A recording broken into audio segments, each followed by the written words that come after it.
একবার এক দরিদ্র ছেলে ছোটবেলায় বিভিন্ন বাড়িতে গিয়ে জিনিস বিক্রি করত।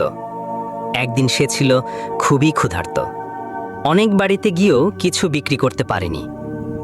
অবশেষে সে সিদ্ধান্ত নিল একটি বাড়ি থেকে একটু খাবার চেয়ে নিবে। সে দরজায় কড়া নাড় দিল। এক তরুণী এসে দরজা খুলল। ছেলেটি লজ্জায় বলল, আপনার কাছে একটু পানি পাবো কি? তরুণী বুঝতে পারল ছেলেটি ক্ষুধার্ত। সে একটি গ্লাস দুধ এনে দিল। ছেলেটি তা খেয়ে কৃতজ্ঞতায় ভরে বলল, আমি আপনার কাছে ঋণী থাকলাম, কত টাকা দিতে হবে? তরুণী হেসে বলল, আমার মা শিখিয়েছেন ভালো কাজের কোনো মূল্য হয় না। ছেলেটি সেই মুহূর্তে প্রতিজ্ঞা করল সে বড় হয়ে মানুষের উপকার করবে। বছর কেটে গেল। একদিন সেই তরুণী গুরুতর অসুস্থ হয়ে একটি বড় হাসপাতালে ভর্তি হলো।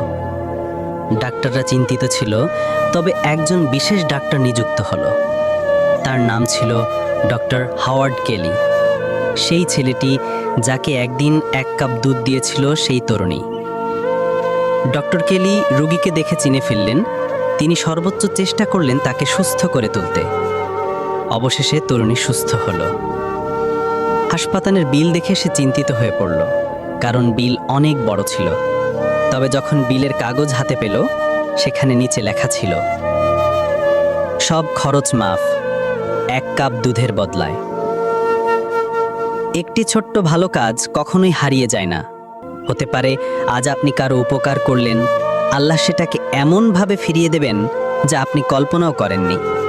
আল্লাহ বলেন, যে কেউ একটি নেক কাজ করবে আমি তাকে 10 গুণ সওয়াব দিব। সূরা আনআম 160। জাযাকাল্লাহ খায়ের।